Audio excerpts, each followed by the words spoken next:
Good day, everyone. I'm Chisom by name from African Climate and Environment Foundation, ASEF Nigeria. I'm here to present a short poem to mark the World Environment Day 2021. The Allegory of the Tree, the Fish, and the Child by Tanjang Rustaveli. A day of gloom sent me to the forest, and there I met a young tree in tears. What else thee, O gentle tree? What else thee?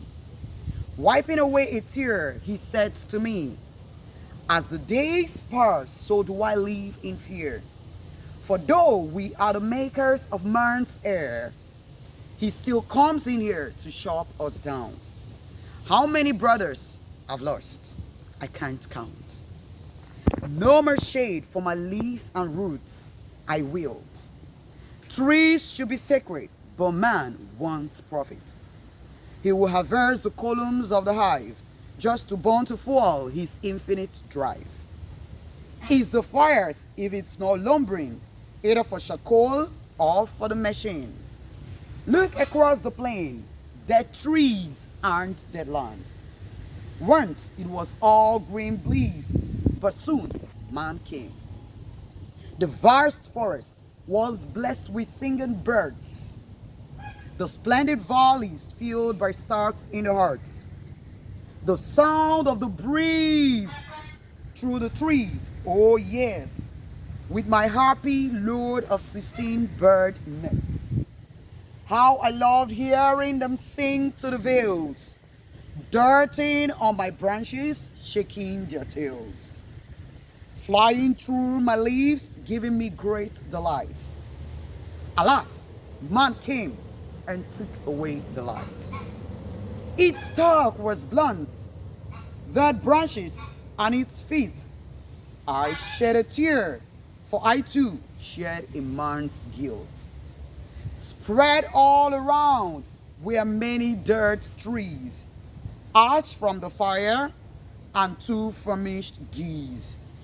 On the sea beach, I found a having fish, its gills pulsating in its efforts to breathe. Afraid thou save it just for my dish, it so trembled as I reached down for it. Stop! Please leave me alone. Just let me be.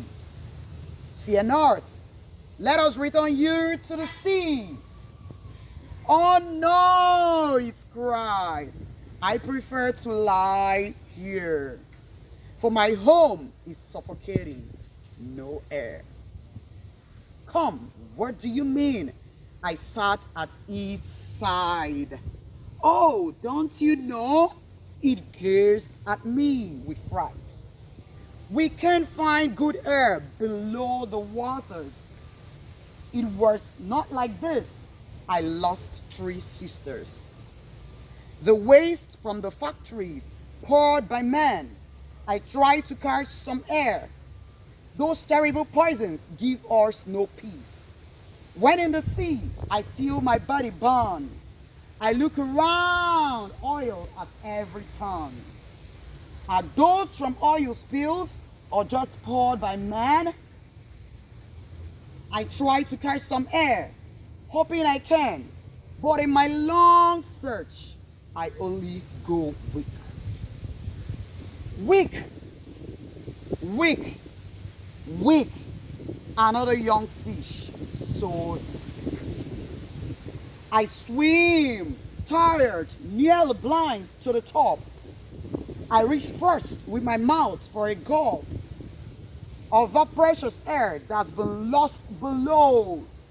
But my body still burns. Where do I go? I look at the sand glowing at the shore and swim with all my might.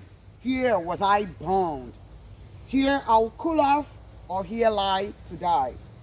Until you found me, I could only sigh. Oh, pretty fish, body in slimy oil, don't shiver, don't look at me with recoil. Please, fear not, lest you suffocate away. Its oil-shocked gills twitched where it lay. Quickly, I picked it up, ran homewards, placed it in a fresh water, cleaned its gills, washed it revive. I then sank in sad thoughts. Man begets doom. I then strolled to the hills. In the arid plains, I met a child, famished and gaunt, weeping all the while. In his left hand was a dainty bowl. In his left hand was a dainty bowl, with which he begged for soup in the cold. I am thirsty and starving, help me. His weak voice did touch something in me. I gave him food and water, sat down, he ate, licked his fingers with sound. Once our little village was an oasis. It had 2 springs and many tall trees. One day, all the trees started drying up. The land became hard, killing our crops. With no shade, everything just got worse. Our springs soon stopped, everyone at a loss. Many of the families went away, but some stayed who had no other way. We have been managing ever since. My mom is sick. My father is no more. Everything is just dying. Everyone. They say it's the climate. What does that mean? Thank you.